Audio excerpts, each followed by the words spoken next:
¿Qué tal, amigos? Muy buenas noches. Aunque no se lo crean, les aseguro que llegará un día en que tengamos un nuevo gobierno. Y cuando llegue ese día, uno de sus primeros quehaceres será el de ponerse a trabajar en un nuevo modelo de financiación autonómica. Pues bien, al mismo acudirá Castilla y León con un documento firmado por todos los grupos políticos, por todos los grupos con representación en las Cortes Regionales. Un documento que han firmado esta misma mañana y que viene a decir que el actual modelo de financiación está caduco y que no atiende las necesidades que necesita una comunidad como Castilla y León. Aprovechando la reunión de esta mañana, todos los grupos han cargado contra Montoro, al que le han dicho que se olvide de nuevos recortes.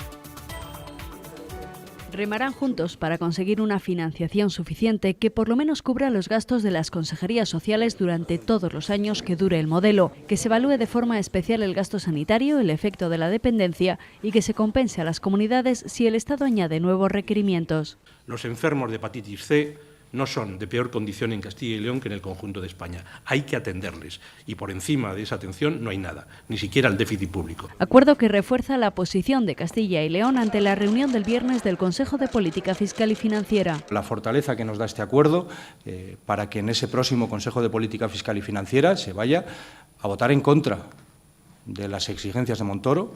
Es un día para sentirse orgullosos de la clase política de la comunidad, han dicho. Incluso se han reconocido los aciertos del otro. El Partido Popular, y no me duele en prenda reconocerlo, pues ha alzado la voz en innumerables ocasiones contra políticas llevadas a cabo por el señor Montoro. Es importantísimo llevar entre todos esa postura común, que todos los ciudadanos de Castilla y León se sientan representados por este acuerdo. Con un buen sistema el trabajo parlamentario incluso puede ser más sencillo, los acuerdos parlamentarios pueden ser más fáciles. El presidente asegura que no se apartará de lo firmado en este acuerdo y advierte a Montoro que si la amenaza es la ley. Y nosotros también sabemos utilizar la ley, el Estado de Derecho y los tribunales de justicia en defensa de los intereses de la comunidad. No sería la primera vez. Juntos reivindicarán un modelo que contemple el envejecimiento, la dispersión, la baja densidad o la superficie. Hablamos esta noche en el tiempo de entrevista con uno de los firmantes de ese acuerdo, con el portavoz del PP en el Parlamento Regional, don Carlos Fernández Carrido. ¿Qué tal? Bienvenido, buenas noches. Muy buenas noches a usted y a todas las personas que nos ven en su casa. ¿Qué tiene Montoro que es capaz de ponerles de acuerdo todos ustedes? Pues lo que hay en España es un sistema de financiación que no atiende las necesidades de Castilla y León, un sistema del año 2009, y nos hemos puesto de acuerdo en decir que este sistema no sirve hoy para Castilla y León, que habría que cambiarlo y que ese cambio tiene que determinar una prioridad hacia aquellos servicios públicos que gestionan las comunidades autónomas. Claro, pero este acuerdo llega en una semana en la que han surgido muchas críticas desde Castilla y León hacia Montoro, después de que el ministro de Hacienda en funciones acusara a las comunidades autónomas de ser las responsables del desvío en el déficit pactado con Bruselas. Y llega en el contexto de que en unos meses estaremos negociando el nuevo sistema de financiación autonómica y es muy importante que nos pongamos de acuerdo todos los partidos en Castilla y León en torno a una posición de comunidad, que lo sé también la Junta de Castilla y León a través de su presidente y que esa posición de comunidad la sepamos defender en el Consejo de Política Fiscal y Financiera, porque nos jugamos mucho. La financiación de Castilla y León va a determinar la calidad de los servicios públicos que seamos capaces de prestar. Tenemos los mejores servicios públicos de España, pero si tenemos la vocación de mantenerlos en el futuro, hace falta una financiación acorde a las necesidades de nuestra tierra. ¿Pero usted cree que Cristóbal Montoro se equivoca cuando acusa a las comunidades de ser las responsables de que nos hayamos pasado con el déficit? Yo creo que sí, porque es verdad que déficit tiene el Estado y tiene las comunidades autónomas, pero para que los ciudadanos se hagan una idea de la asignación de déficit que correspondía a cada administración pública, nosotros, las comunidades autónomas, gastamos aproximadamente la tercera parte del presupuesto del Estado, pero no lo gastamos en gasto suntuario, lo gastamos en sanidad, en educación y en servicios sociales, y tenemos una parte mucho más pequeña de ese escenario de déficit. Del 4% teníamos el 0,7% de margen correspondía a las comunidades autónomas y del total del déficit que hemos incurrido, que es del 5% de toda España, las comunidades autónomas tenemos apenas, Castilla y León en concreto, el 1,4%, es decir, que no representamos ni la tercera parte del déficit total de España cuando gestionamos más de la tercera parte del presupuesto de las administraciones públicas y fundamentalmente en servicios que apenas pueden admitir más restricciones porque supondría imputar una reducción de la calidad de los servicios que se prestan a los ciudadanos. Pasado mañana hay un Consejo de Política Fiscal y Financiera donde no sé si Cristóbal Montoro pedirá recortes a las comunidades autónomas, pero Castilla y León lo tiene claro. A cualquier recorte le va a decir que no al ministro. Claro, nosotros creemos que en este momento lo más importante es una asignación nueva del déficit y sobre todo comenzar a negociar un modelo de financiación para las comunidades autónomas que garantice la igualdad, la solidaridad, la suficiencia de las comunidades autónomas y que tenga como criterios básicos pues dar servicio a los ciudadanos a través de los gastos que tienen en el territorio. Y Castilla y León es verdad que no se nos puede imputar un gasto capitativo por habitante, sino un gasto de los servicios que demandan los ciudadanos, que es más caro, sin lugar a dudas, en una comunidad como la nuestra, que tienen más esperanza de vida y tienen más dispersión territorial. Hoy ustedes se han puesto de acuerdo sobre las bases que debe tener el futuro modelo de financiación autonómica, el que se negocie dentro de unos cuantos meses. Yo no sé si también será necesario que desde Castilla y León se busquen alianzas con otras comunidades autónomas que tengan problemas como los que tenemos nosotros, es decir, envejecimiento, dispersión de la población, etcétera. Así es, hay dos grandes tipos de comunidades en España cuando hablamos de modelo de financiación autonómica. Aquellas que creen que lo importante es el número de habitantes y defienden que la financiación sea por habitantes, y ahí están las comunidades más pobladas de España, las que tienen la población más concentrada, y aquellas otras comunidades autónomas donde creemos que lo importante es el coste efectivo de la prestación del servicio, que hay que dar servicios iguales a todos los ciudadanos y que en determinadas circunstancias el coste de prestar este servicio es algo más caro, y es el caso de las comunidades que tenemos más dispersión territorial y más elevada esperanza de vida, y como el caso de Castilla y León hay comunidades de interior, comunidades que tenemos muchos municipios, muchos núcleos de población y que lógicamente si queremos prestar servicios en el mundo rural tenemos que tener recursos suficientes para garantizar igualdad de servicios de aquellas personas que viven en territorios y en ámbitos más pequeños. Pero en este sentido, ¿es fácil hacer piña o es muy complicado? Se lo pregunto porque al final cada comunidad autónoma parece que mira por sus propios intereses, no tiene demasiado en cuenta los del vecino. Lo que pasa es que lo mejor que podemos hacer cuando nuestros intereses coinciden también con los de otros es unirnos para defender lo mismo. En el caso concreto de Castilla y León, pues es evidente que nuestras circunstancias pueden ser comparables también a las de Asturias. Y el hecho de que cuando Asturias vaya a defender sus intereses y hable de dispersión territorial, ahí también tienen muchos ayuntamientos, muchos núcleos de población, y vaya a defender el hecho de la esperanza de vida, nos va a encontrar a Castilla y León como aliados y viceversa. Y es verdad que vamos a hacer mucha más fuerza unidos que cada uno por nuestra cuenta y separado, y son bastante las comunidades autónomas que compartimos estas mismas necesidades y esta misma orientación, que dar igualdad de servicios a los ciudadanos a veces tiene mayor coste en algunas comunidades autónomas que en otras. Este modelo de financiación autonómica, el nuevo modelo, será una de las primeras tareas de las que se tenga que hacer cargo el gobierno que surja no sabemos cuándo, porque ¿usted qué cree? ¿Que iremos a nuevas elecciones o que se va a alcanzar in extremis algún tipo de pacto? Pues me temo que no va a depender del Partido Popular, porque el Partido Popular siempre ha insistido lo mismo, que sería bueno una gran coalición, un acuerdo del primer partido con el segundo y quizá dando incorporación al cuarto, que sería Ciudadanos, y que esto daría estabilidad a España, permitiría hacer reformas con un apoyo parlamentario muy importante, y esto sería mucho mejor que un acuerdo en torno a los partidos que han perdido las elecciones y que encima ni siquiera comparten muchos criterios en común porque tienen opiniones muy diversas. Pero no va a depender tanto de nosotros, pero a mí se me antoja muy difícil en este momento ese acuerdo parlamentario entre el resto de partidos políticos perdedores de las elecciones, básicamente porque no se trata solo de investir a un presidente, se trata fundamentalmente de poder gobernar, y lo vemos día tras día, donde quizá puedan ponerse de acuerdo para investir a un presidente, pero no pueden ponerse de acuerdo sobre qué cosas hay que hacer en el interés de España. ¿Y cree usted, sin embargo, que, vista la situación en estos momentos, Rajoy volverá a insistir o intentará recuperar la iniciativa e insistir a Pedro Sánchez para que le dé alguna posibilidad a la famosa gran coalición, ¿o no? Pues viene insistiendo a Pedro Sánchez desde el día de las elecciones, desde el mismo día 20 le llamó y el 23 se reunieron, y lo que ha ocurrido es que desde el día 23 de diciembre la posición de Pedro Sánchez es siempre la misma, no, no y no, aquello de qué parte del no has entendido, y nunca apoyaremos un gobierno que esté presidido por el Partido Popular, y por tanto yo creo que Rajoy va a volver a insistir a Pedro Sánchez, pero le veo más interesado a Pedro Sánchez en ser el presidente de una coalición de perdedores que en apoyar un gobierno de gran coalición en interés de España. Quiero preguntar por su relación, por la relación del Partido Popular con Ciudadanos. Se lo digo porque con el partido de Albert Rivera se firmó un acuerdo de investidura. Gracias a su abstención, Juan Vicente Herrera es presidente de la Junta.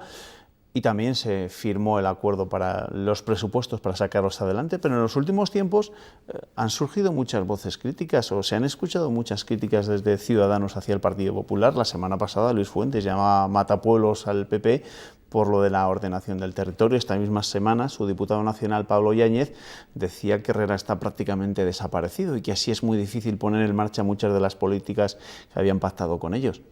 ¿Por qué esta tensión? El Partido Popular va a cumplir, y la Junta de Castilla y León también, lo que ha firmado con Ciudadanos y todos los acuerdos parlamentarios que hemos suscrito. Es verdad que hay algún diputado nacional de Ciudadanos que tiene una posición más cercana al PSOE a nivel nacional de la que pueda tener cercanía al Partido Popular, y esto también se puede traducir en un momento dado en esas declaraciones. O sea, ¿es la política nacional la que está influyendo en esta especie de tensión generada entre los dos partidos aquí en Castilla y León? Lo que tiene que ser la posición de un diputado nacional, sí. Porque un diputado nacional, tenga usted en cuenta que estamos hablando de una persona que a la hora de votar por un presidente del Congreso ha votado por un presidente del Congreso del PSOE, y a la hora de votar por un presidente del Gobierno en España ha votado por un presidente del Gobierno del PSOE. Y quizá llega un momento en que esa cercanía y proximidad de argumentos y de votos entre el PSOE y Ciudadanos a nivel nacional hace que haya parlamentarios nacionales de Ciudadanos que estén más pensando en los acuerdos y las coaliciones con el PSOE que quizá en tener acuerdos positivos en nuestra comunidad con el Partido Popular. Pero yo creo que al final se va a imponer el sentido común, el Partido Popular va a seguir cumpliendo los acuerdos como lo está haciendo hasta ahora. Representamos la mitad del Parlamento autonómico y vamos a intentar gobernar para todos los ciudadanos como hemos hecho siempre en nuestra comunidad. Quiero recuperar por un instante las imágenes de la firma del acuerdo de esta misma mañana, porque esas imágenes se han visto en el resto de España, es decir, ha sido noticia en informativos nacionales. Es complicado alcanzar un acuerdo de estas características. Ha sido muy difícil. De hecho, cuando escuchábamos algunas de las declaraciones, por ejemplo, de Pablo Fernández, solo quedaba decir aquello de que se besen, ¿no? Porque parecía que estaban todos encantados. Pero llegar a este punto será complicado, ¿no? Pero es verdad que también tengo que reconocer que quizá los partidos aquí en Castilla y León tenemos una sensibilidad especial para encontrar y buscar acuerdos. Habla usted de Pablo Fernández y yo seguramente pienso que estemos hablando de una de las personas que están mejor preparadas dentro de lo que es Podemos, no digo en Castilla y León, sino en toda España, y que ojalá la posición de Podemos en el conjunto nacional escuche mucho más a lo que piensa Podemos de Castilla y León, porque la estructura autonómica de Podemos pues me parece a mí que es mucho más razonable, mucho más buscando acuerdos, y estamos alcanzando importantes acuerdos en nuestra comunidad. Lo hemos hecho la pasada legislatura, lo estamos haciendo en esta legislatura, y es verdad que Castilla y León es una sociedad y es una comunidad que busca acuerdos y que los encuentra. Aquí estamos acostumbrados a que distintas fuerzas políticas piensan en común, y aquí ha sido un acuerdo de los grupos parlamentarios, pero de todos. Ahí estamos los 4 principales grupos, pero también el resto de partidos, tanto Izquierda Unida como UPL, han anunciado que se suman al acuerdo. Por tanto, estamos hablando de 6 partidos políticos en Castilla y León que defendemos una posición de comunidad.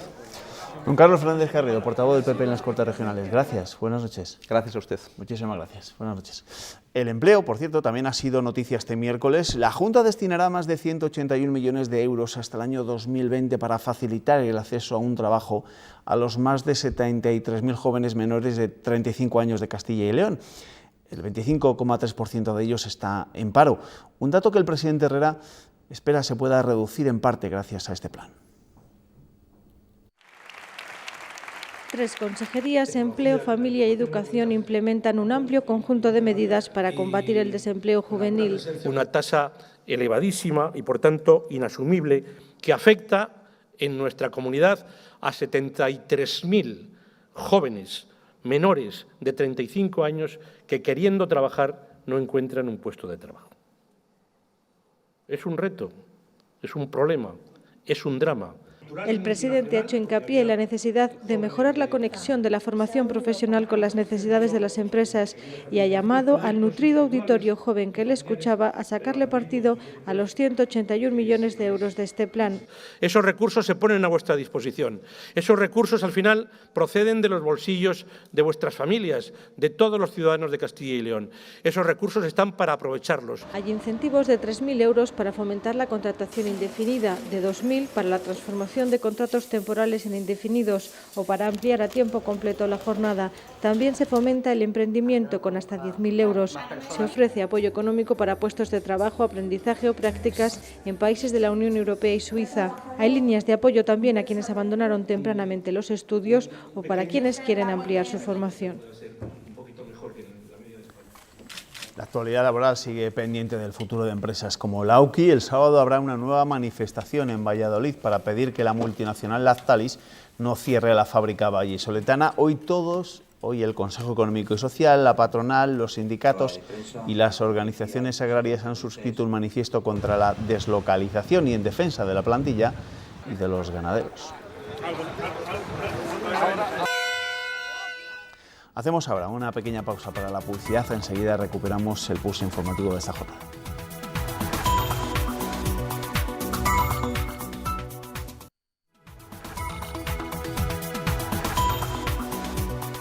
Antes de comenzar el tiempo de tertulia y de leer la prensa, les voy a contar que la Junta apoyará a los agricultores de la comunidad para incrementar el cultivo de trigo fuerza, un cereal demandado por la industria agroalimentaria por su elevado contenido en proteína. La consejera de Agricultura anima a los profesionales del campo a apostar por este cereal. Lo ha hecho en Palencia, en el marco de unas jornadas sobre trigos para la industria agroalimentaria. Castilla y León produce el 40% de los cereales a nivel nacional, sin embargo solo el 0,3% son trigos de fuerza, un cereal muy demandado por la industria agroalimentaria que tiene que importar al año 800.000 toneladas de este tipo de trigo. Tenemos que ser capaces de buscar ese nivel de coordinación entre lo que se produce en el sector agrario y lo que demandan nuestras industrias. Hay un amplio mercado por cubrir, que si no cubrimos nosotros, sin ninguna duda, lo van a cubrir otras comunidades autónomas y otros países. La consejera de Agricultura defiende la sostenibilidad de la cadena alimentaria, un objetivo que pasa porque tanto agricultores como industria compartan los riesgos y los beneficios. A la industria agroalimentaria le interese seguir en Castilla y León y mantenerse en Castilla y León, mantener los puestos de trabajo en Castilla y León, porque tiene aquí el producto base que necesita y un producto de elevada calidad, y el agricultor tenga rentabilidad con el cultivo de este nuevo tipo de trigo duro, de trigo fuerza, que es el que en este momento se está demandando por parte de la industria agroalimentaria. Desde la Junta anuncian ayudas para los jóvenes agricultores que apuesten por el cultivo de trigo de fuerza para que puedan modernizar sus explotaciones. También apoyarán líneas de investigación para que sea rentable. La viceconsejera de Función Pública y Gobierno Abierto de la Junta, Marta López, ha participado en el primer encuentro autonómico de participación ciudadana que se ha celebrado en Zaragoza. Una cita donde la Junta ha mostrado el modelo que le acerca a los ciudadanos. Marta López confía en que el intercambio de experiencias en materia de transparencia entre las comunidades autónomas mejore el servicio que se presta al ciudadano. Momento ya, como les digo, de presentar a mis tertulianos de esta noche. Julián Ballesteros, ¿qué tal? Bienvenido, buenas noches. Pues muy bien, aquí estamos. Muy bien. Ricardo García Urreta, ¿qué tal? Bienvenido, buenas noches. Muy bien. ¿Y todo tú? En orden por Burgos y por Salamanca, ¿no? Todo en orden. Muy bien, así me gusta. Con la prensa, Ernesto, con los titulares, seguro que alguno de ellos nos da pie a nuestro tema de tertulia. Ernesto, buenas noches. Buenas noches. ¿Con qué empezamos? Pues mira, empezamos con el norte de Castilla, que titula en su primera: Castilla y León da ejemplo en España con un acuerdo político unánime. El gobierno regional firma con los partidos una posición de comunidad sobre financiación autonómica. Diario de León destaca en su primera la reunión del consejero de Educación, Fernando Rey, con alumnos y profesores y padres del Conservatorio de Música de León. Rey ratifica que el conservatorio irá al estadio por interés público. Eso no gusta nada a los padres. No, hay una protesta de miles de personas pero los técnicos avalan que la transformación del estadio es una solución viable para albergar un conservatorio de primera. El Correo de Burgos titula que el Ministerio de Fomento ignora cuándo tendrá finalizado el 5% del AVE que aún resta para llegar a la capital, a Burgos. Solo falta el tramo de Estepar a Burgos, para el que Pastor insiste en que ya hay partida económica. Diario de Valladolid, El Mundo: Herrera irá a los tribunales y Montoro exige recortes. Diario ABC: los partidos dan ejemplo de unidad para pedir una financiación suficiente. Diario La Razón: unánime pacto en Castilla y León para pedir una suficiente y justa financiación. Diario de Burgos: la Universidad de Burgos logra 1,6 millones en apenas 2 años por la investigación de materiales. El Día de Valladolid: la Red Municipal de Agua de Valladolid precisa 178 millones de euros en 15 años. La Nueva Crónica de León: anulan las cláusulas suelo de Caja España por falta de transparencia. La sentencia afecta solo a los préstamos suscritos con la entidad financiera leonesa, con Caja España, y no establece efectos económicos porque no lo pidieron las partes. Diario de Soria: el informe municipal insta a la supresión del apellido de Yagüe en el pueblo de San Leonardo. Diario de Ávila: recuperan ahora 4 de los 8 discos duros con las pruebas médicas perdidas correspondientes a la provincia de Ávila. Y, por último, El Norte de Castilla destaca en su primera también que el Premio Castilla y León de las Letras es equo para los poetas Arcadio Pardo y Luis López Álvarez. Bueno, esas son las primeras, las imágenes, los titulares, la viñeta con la que hoy analizan la actualidad los humoristas gráficos. ¿Cuál es? Pues mira, la de Sansón, en el norte de Castilla, que señala, dice: en la agencia tributaria no nos convence la declaración de la renta que le acabamos de hacer, así que no descarte usted una inspección. Ahora que empezamos y que se lo digan a Aznar, después hablaremos de ello porque también le ha metido un puro a Hacienda. Bueno, empezamos hablando de lo nuestro, de esa reunión de esta mañana. Yo no sé si llamarla inédita, pero no es muy habitual precisamente que se reúnan todos los grupos políticos y que se pongan de acuerdo en una comunidad para defender un modelo de financiación autonómica y para criticar a Montoro, aunque bueno, criticar al ministro de Hacienda en funciones es el deporte de moda en este país. Bueno, para Castilla y León yo creo que es muy oportuno que todos los partidos se pongan de acuerdo en asuntos fundamentales. En este de la financiación parece que todos están de acuerdo para pedir más, para rechazar recortes, y es una cosa obvia, que los que están en Castilla y León están encantados de tener cada vez más dinero para gastar. Yo, de todas maneras, yendo al fondo de la cuestión, me plantearía si no hay otros medios de reducir costes que no sean los de pedir más dinero a Montoro. En este caso, Castilla y León tiene que ser solidaria también con el Estado y aplicarse los recortes que le corresponden. El año pasado no lo hizo. El problema es que en años anteriores, cuando sí cumplió, no ha recibido ningún premio. Ahí estamos. Claro, pero recuerdan desde las comunidades autónomas y sobre todo desde aquí que si no lo se hizo fue porque había que destinar dinero a los enfermos de hepatitis C y había que pagar la extra a los funcionarios. Y eso al final es una decisión del Estado, no fue una decisión de las comunidades autónomas, ¿no? Sí, pero bueno, eso solo es una porción, ese plan B que dice Julián, deberían tenerlo ahí. Yo lo que me suscita este acuerdo es plantearnos cuánto tiempo va a durar, porque ahora criticar a Montoro sale gratis. Montoro es un ministro en funciones que quién sabe cuánto tiempo durará al frente de ese ministerio, cuánto tiempo este acuerdo va a ser válido. Y de hecho ha habido también críticas del Partido Socialista en el sentido de que aquí en Castilla y León digamos que se hacen muchos titulares criticando a Montoro, pero que luego en el Consejo Sectorial nos quedamos callados.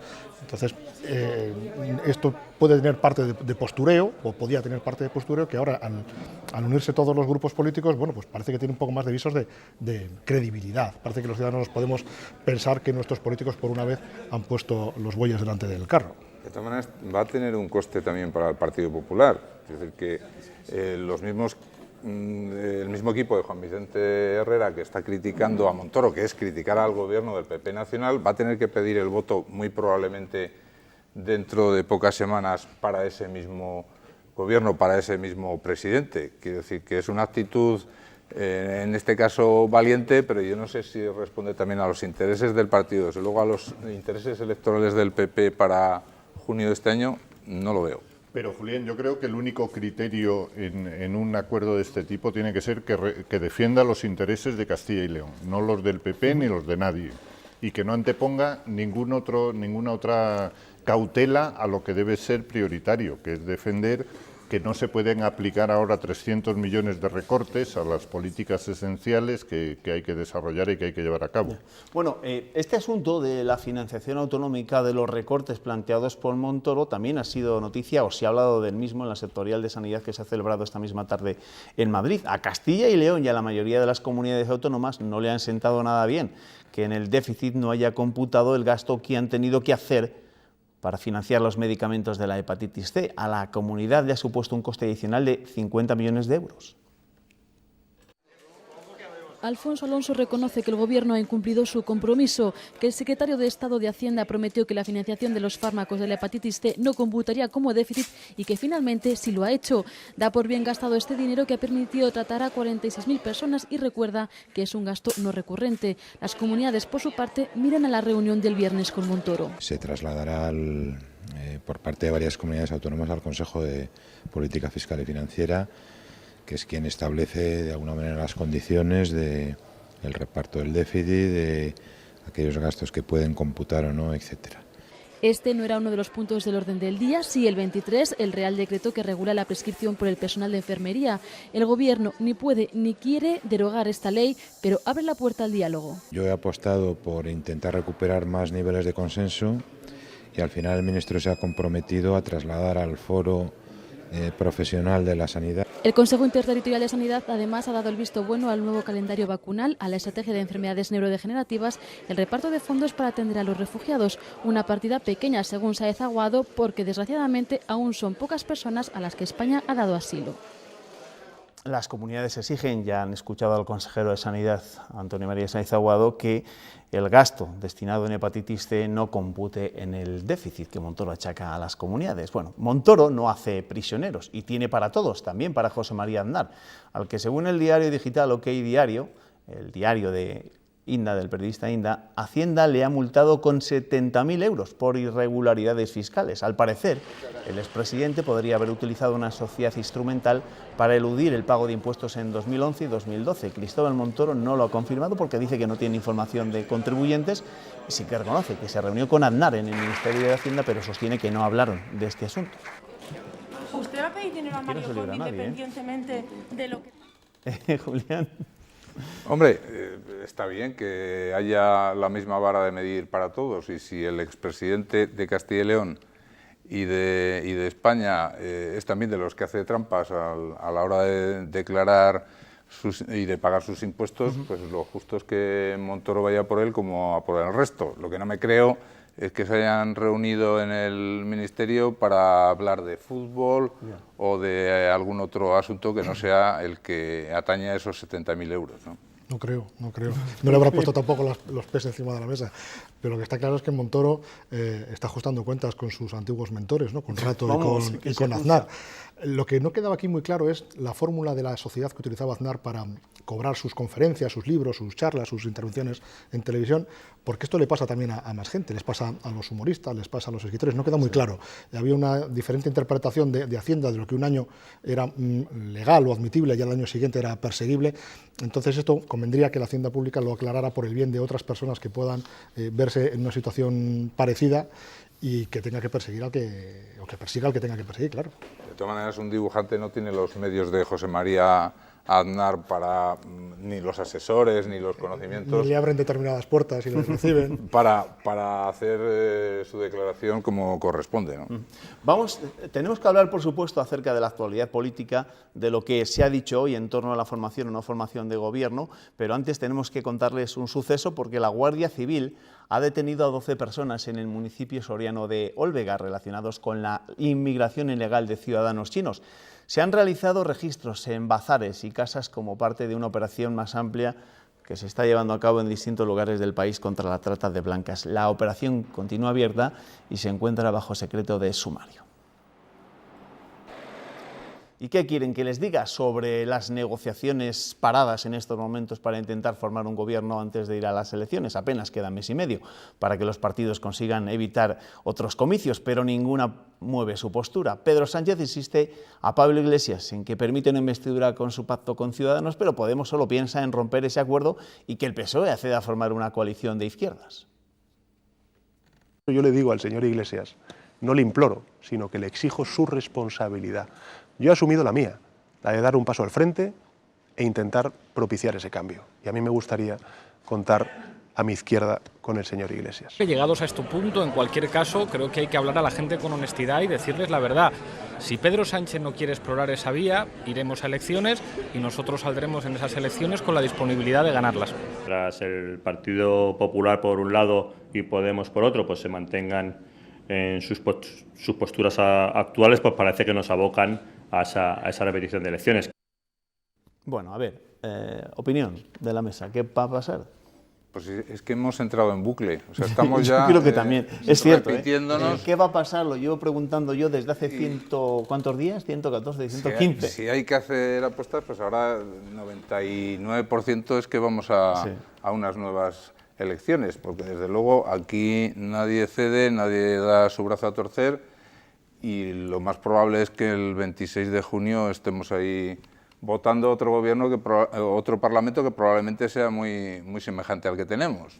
O sea, que novedades no hay, lo que hay es que son muy pesados. O sea, y luego además el rey les convoca el día 25-26, yo creo, como digo en un artículo mañana en la Gaceta, que es para sacar las pastas y los polvorones que tiene de Navidad ahí y darle salida.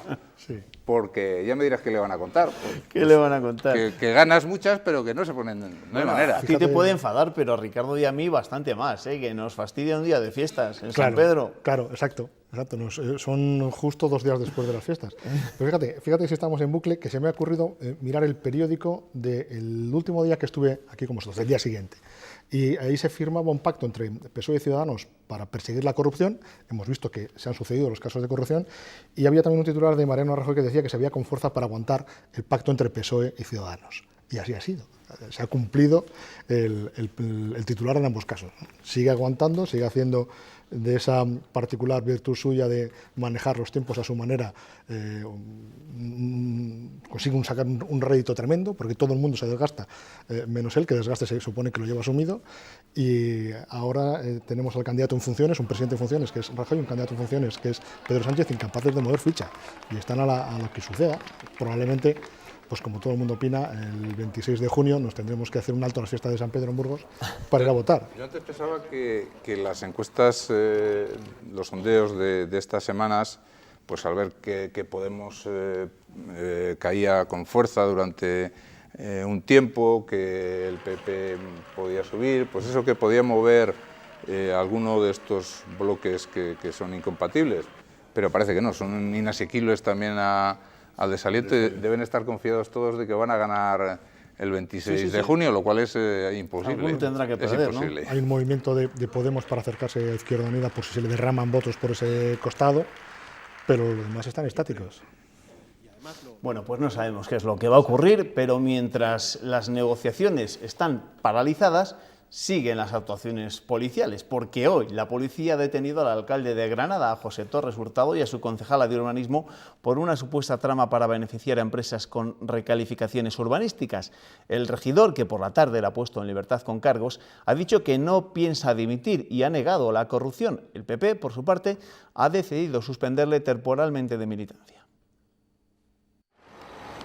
José Torres Hurtado abandonaba la comisaría en su coche oficial tras ser puesto en libertad con cargos. Antes el alcalde de Granada y su concejal de urbanismo habían sido detenidos para que presenciaran los registros policiales en el ayuntamiento y otras dependencias municipales. La policía ha buscado pruebas de una presunta red de corrupción urbanística que creen que Torres Hurtado pudo haber orquestado desde 2006. Creen que avisaba a varias empresas de los planes urbanísticos que iba a aprobar, para que compraran terrenos baratos que poco después se recalificaban multiplicando su valor. El alcalde niega haber orquestado ninguna trama de corrupción. Rechaza dimitir y dice que el PP tampoco le ha exigido su renuncia, aunque el partido sí que le ha suspendido cautelarmente de militancia. No hay nada que justifique esta parafernalia que se ha montado hoy en la ciudad de Granada. Pero no lo ve así Ciudadanos, que le sustenta en la alcaldía. La formación naranja retira su apoyo al PP en el ayuntamiento, por lo que a través de una moción de censura podría pasar al PSOE con el apoyo de otros grupos de izquierda.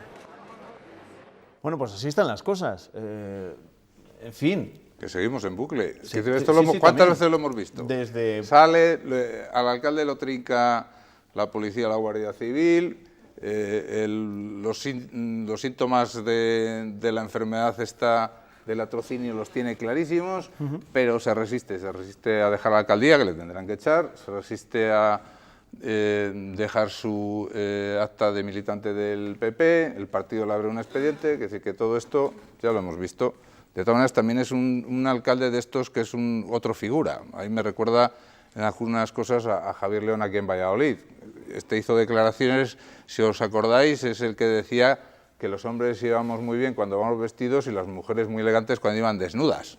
Esa era su teoría de la igualdad de hombres y mujeres. Es decir, Este hombre ha llegado lejos. Este ha sido diputado, senador, delegado del gobierno, alcalde, una trayectoria en sus 70 años, bueno, bien florida. Y lo más llamativo es que sale de la comisaría en el coche oficial. Es decir, las horas que ha tenido que pagar el ayuntamiento al conductor de ese coche oficial para que espere ahí todo el tiempo que ha estado detenido. Esto no puede ir en taxi o no puede ir en el furgón de la policía. Evidentemente todo esto, todas estas imágenes, esta situación repercute, ¿cómo no va a repercutir?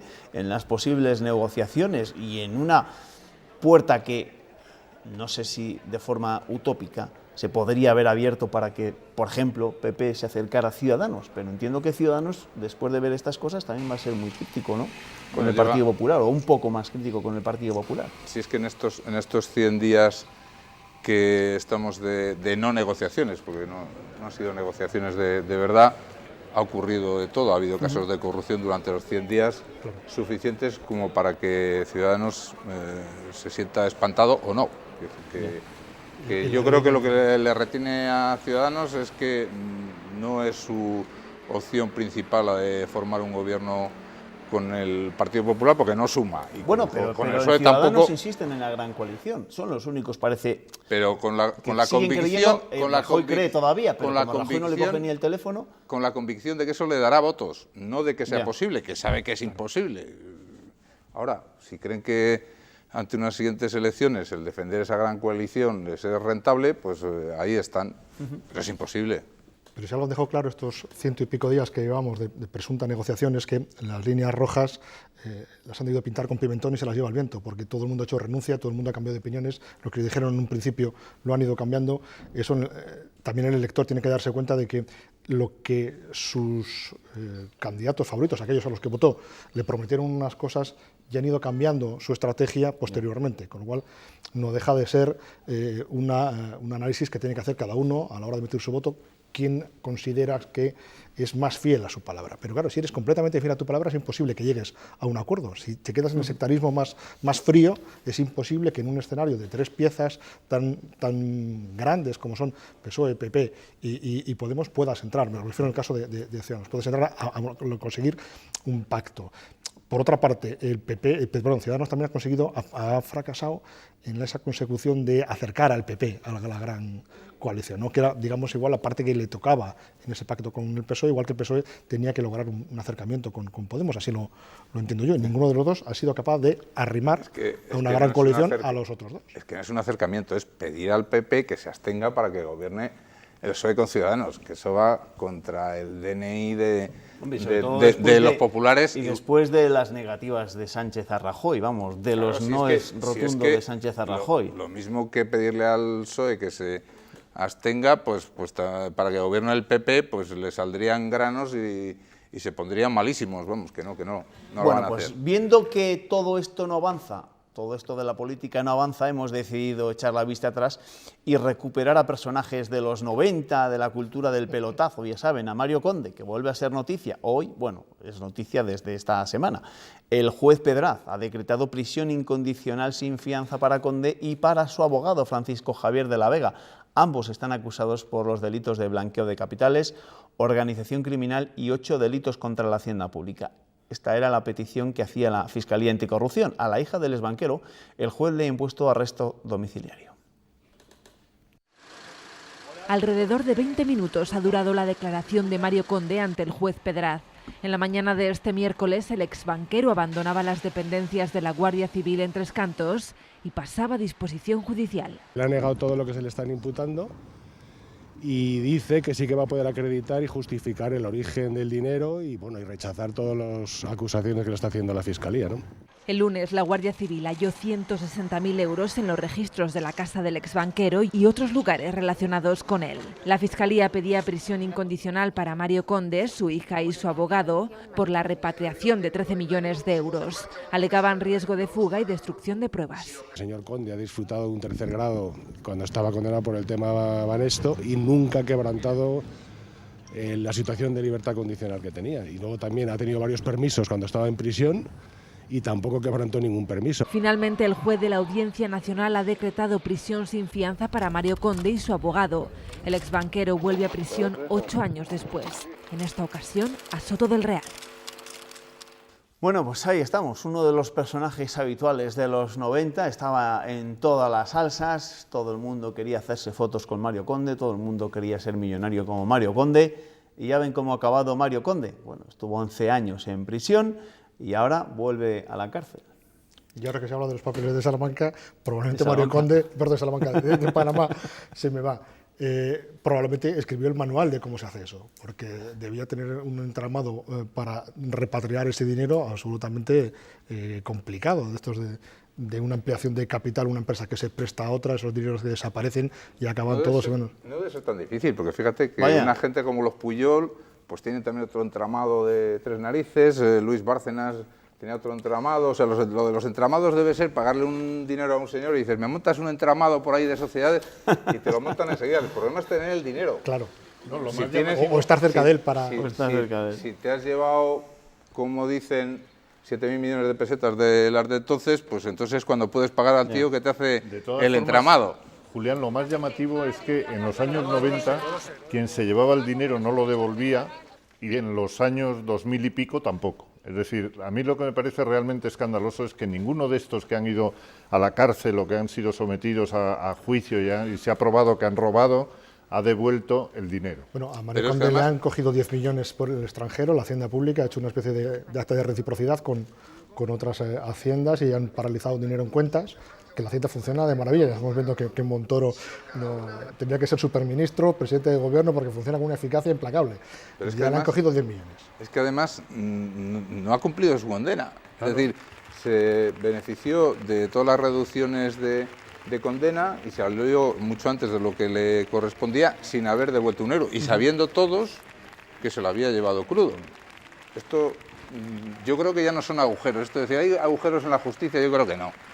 Estos son unas trampillas que cierta gente conoce perfectamente y por ahí se van escaqueando todos. No son agujeros que hayan surgido por un descuido. Por ejemplo, el hecho de que España no tenga en un convenio el reconocimiento del delito de fraude fiscal con Panamá no es un descuido ni un olvido del gobierno de Zapatero primero y del gobierno de Rajoy después. Es que lo han hecho adrede para que determinadas personas se lleven allí su dinero y no paguen por ello.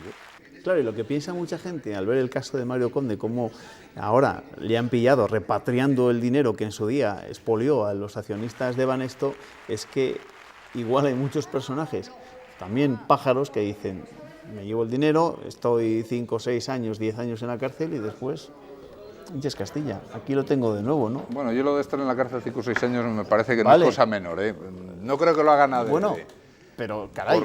Porque es muy duro, pero lo cierto no es que el dinero robado. Yo creo que lo hacen pensando que no van a ir a la cárcel, pero una vez que van a la cárcel saben que dice, bueno, cumplo la condena y el dinero lo tengo ahí, que esa es la vergüenza, ¿no? Una estancia cómoda en la cárcel que el dinero me permite y... Bueno, este tuvo una estancia tan cómoda en la cárcel que echaron al director de Alcalá Meco por hacerle unos favores, pues que el tío vivía a cuerpo de rey los primeros 4 años que estuvo en la cárcel y instituciones penitenciarias le abrió un expediente hecho al director porque aquello ya debía ser un cachondeo de mucho cuidado.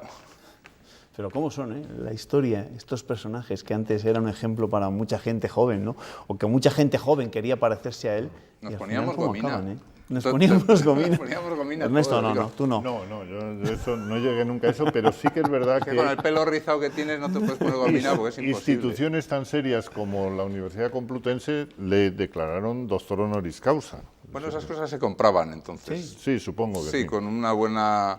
Es decir, Banesto hacía una buena aportación a los planes de investigación de la universidad y te caía un honoris causa, pero sin querer. Era fácil. Pero también, y ahí tenemos que mirarnos nosotros también al ombligo, eran muchos medios de comunicación, muchos periodistas, lo que le estaban haciendo la ola continuamente también a Mario Conde. Sí, yo no recuerdo en aquel tiempo haber escrito nada a su favor. De hecho, estuve en un programa de televisión antes de que entrara en la cárcel y tuve no una enganchada, pero sí que le dije, me acuerdo que le dije, váyase usted poniendo el pijama a rayas porque le espera una larga condena, y el tío estaba convencido de que no y se enfadó mucho. Pero era enseña de aquello que se llamó la Beautiful People, ¿os acordáis? Ahí en los años 90, en aquellos años en los que un ministro español dijo que este era el país donde más rápido uno se podía... Carlos Solchaga, sí, exacto. Un ministro socialista, eso es. Nos acordamos todos de él solo por esta frase, ¿daos cuenta? Ajá. En eso seguimos porque sigue habiendo cada vez más ricos en España, incluso a pesar de la crisis. O sea, que en eso no hemos cambiado. No hemos cambiado. Bueno, un día después del robo en Roma de 14 obras del escultor palentino Vittorio Macho, no han trascendido todavía más detalles de la investigación, no hay datos oficiales, pero la prensa italiana dice que en el momento del robo, la furgoneta de transporte asaltada se encontraba aparcada a 1 kilómetro de su destino y que en el momento de los hechos el conductor estaba dormido. Ya se han interrogado a sus 3 ocupantes y se han tomado muestras, tampoco se conoce si hay detenidos o si era un robo planificado. La exposición, por cierto, abrirá sus puertas mañana en la sede del Instituto Cervantes en la capital italiana. Menudo caso más extraño, Ernesto, ¿eh? Sí, no, es un caso sospechoso, desde luego. Muy sospechoso. Siendo en Italia, con las mafias que funcionan allí, desde el camionero a último guardia puede estar implicado, pero bueno, hay que esperar a la investigación. El camionero dormido era una agencia, y ayer lo decíamos en la información, que trabajaba también para el Museo del Prado, o sea, que era una agencia solvente. A 1 kilómetro del destino, no tiene mucho sentido.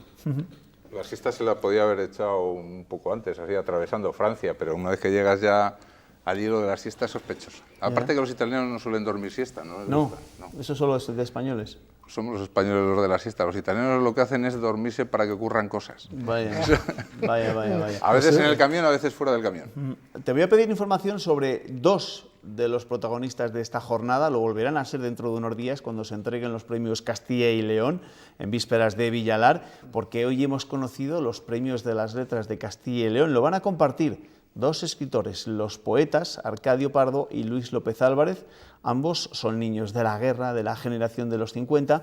El jurado ha destacado su defensa heroica de las letras y las artes en nuestra comunidad en un momento difícil para la transmisión cultural. El berciano Luis López Álvarez es el autor del épico romance de los comuneros que narra el levantamiento armado de las comunidades de Castilla, y como tenemos aquí una enciclopedia ardente que es Ernesto Escapa, que también ha sido miembro de ese jurado, pues nos puede desvelar un poco más acerca de las 2 figuras, de estas 2 personalidades de las letras de nuestra comunidad. Mira, Arcadio Pardo, que quizá es el menos conocido de los 2, estuvo muy vinculado a la revista vallisoletana de los años 40, que emprendió una rehumanización de la poesía, Halcón, la revista Halcón.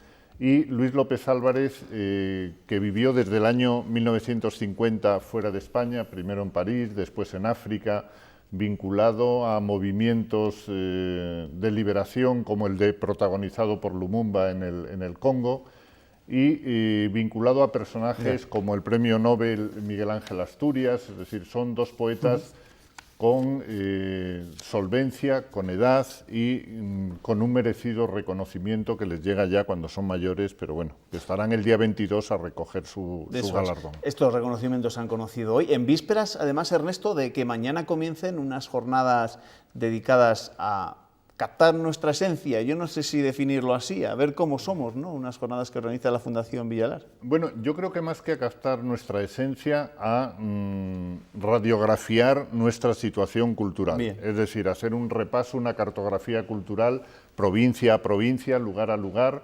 y porque yo creo que, aunque lo tenemos cerca, es conveniente de vez en cuando echar la mirada y reflexionar también sobre lo que estamos haciendo bien, lo que estamos haciendo regular y lo que merece más apoyo. ¿Sabes quién lo ha hecho mal esta noche, no? Sí, pero bueno. El Barcelona. Sabíamos que no se podía repetir la Champions. No, tú no nunca. dabas un duro por el Atlético de Madrid, no. pero enhorabuena a los colchoneros y ya lo sentimos por los culés. Nos vemos mañana, ¿eh? Hasta mañana. Hasta mañana, Ernesto, Julián. Buenas noches. Buenas noches, Ricardo. Buenas noches. Gracias. Nos vemos. Nosotros ya nos vamos. En menos de un minuto llega Andrés Gómez con las previsiones meteorológicas. Y recuerden, desde las 7:30 de la mañana, Pilar Ruiz nos va a contar cómo se despierta este jueves Castilla y León. Que descansen.